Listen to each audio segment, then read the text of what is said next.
आज हम गुणोत्तर श्रेणी के बारे में अध्ययन करेंगे। गुणोत्तर श्रेणी वह श्रेणी होता है जिसका प्रत्येक पद प्रथम पद को छोड़कर अपने पूर्ववर्ती पद को एक नियत संख्या से गुणा करने पर प्राप्त होता है। जैसे प्रथम पद यदि उसका हम ए लिए और एक नियत संख्या जो है जिसको पदानुपात बोलते हैं आर, तो इसका पहला पद ए, तो अगला पद हो जाएगा ए आर, फिर अगला पद ए आर का वर्ग, फिर आर का गुणा किए तो ए आर की घात 3, ए आर की घात 4, इस प्रकार से चलता है। अब यहाँ पर हम ये देखते हैं कि पहले पद में एक भी आर नहीं है, दूसरे पद में एक आर है, तीसरे पद में 2 आर है। इस प्रकार से अगर हम देखें तो इसमें आर का जो मान होगा एनवें पद में अगर हम जाएं ऐसी तो ए आर की घात n-1 हो जाएगा। अतः इसका एनवा पद होता है टी एन बराबर ए आर की घात n-1। अब ये एनवा पद या इसका अंतिम पद का सूत्र है। जैसे इसमें हमें सवाल हल करना है 3, 9, 27, 81 का 7वां पद याद करना है। अगर इसका 7वां पद याद करना हो तो यहाँ पर हम ये देखें कि a बराबर हो गया 3, आर का मान याद करेंगे तो 9/3 दूसरा पद बटे पहला पद, या तीसरा पद बटे दूसरा पद, कुछ भी मान लिखेंगे तो इसका मान हो जाएगा 3। तो टी एन बराबर होता है ए आर की घात n-1।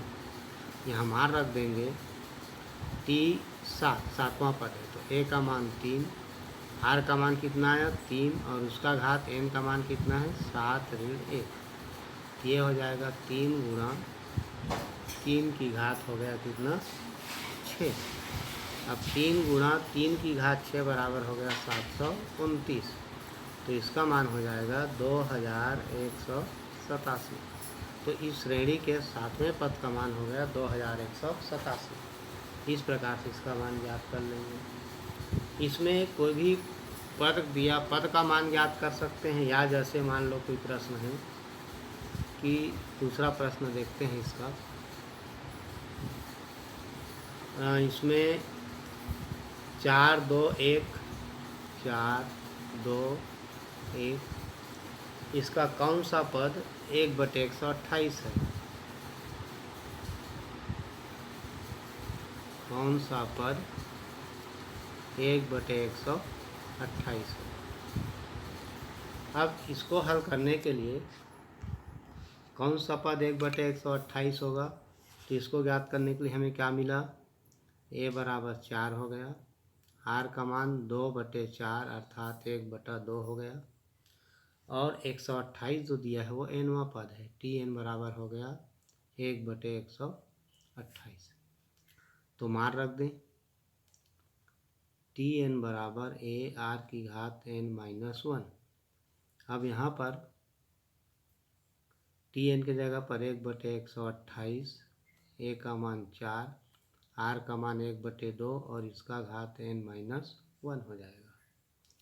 अब इस प्रकार से हम देखें तो 128 है, 128 को इधर ले आए तो यह हो जाएगा 1/2 की घात n-1 बराबर, ये जो मान आ जाएगा इसका, ये जो कहते हैं 1/128 गुणा हो गया कितना 4।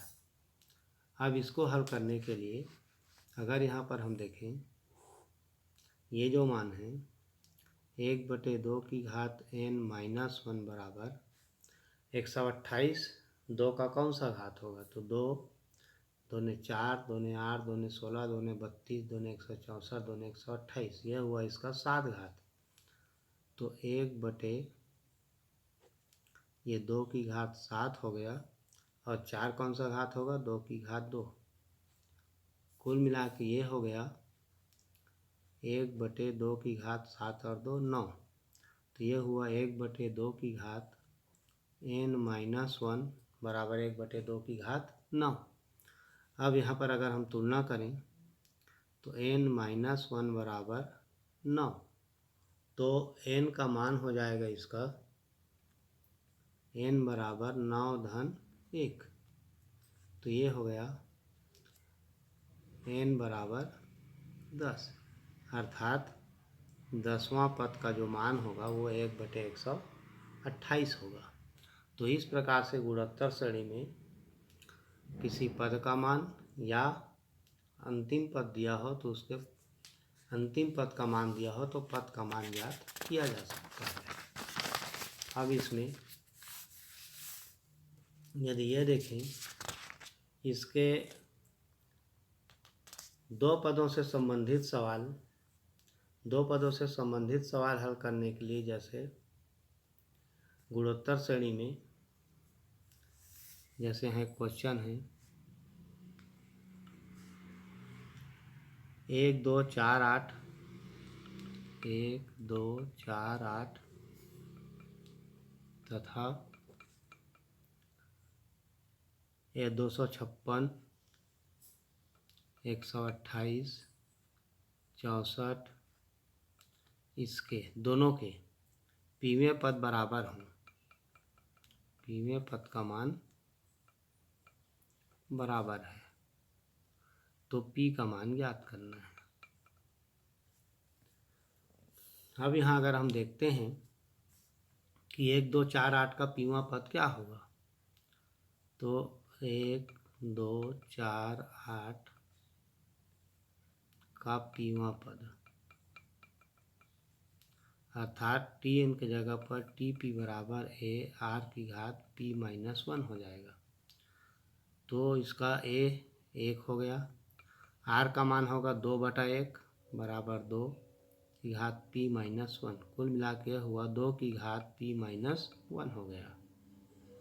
अब इसी प्रकार दूसरा जो दिया है 256, 128, 64, इसका पीवां पद ज्ञात करने के लिए Tp बराबर a r की घात p-1, तो a यहाँ 256 है, r का मान कितना होगा, r बराबर 128/256, इतना बटे इतना बराबर आ गया 1/2, तो r का मान आया 1/2 और इसका घात हो गया p-1। अब इसको हल करने के लिए दोनों के पीवें पद बराबर हैं दिया है, तो प्रश्नानुसार ये हो जाएगा 2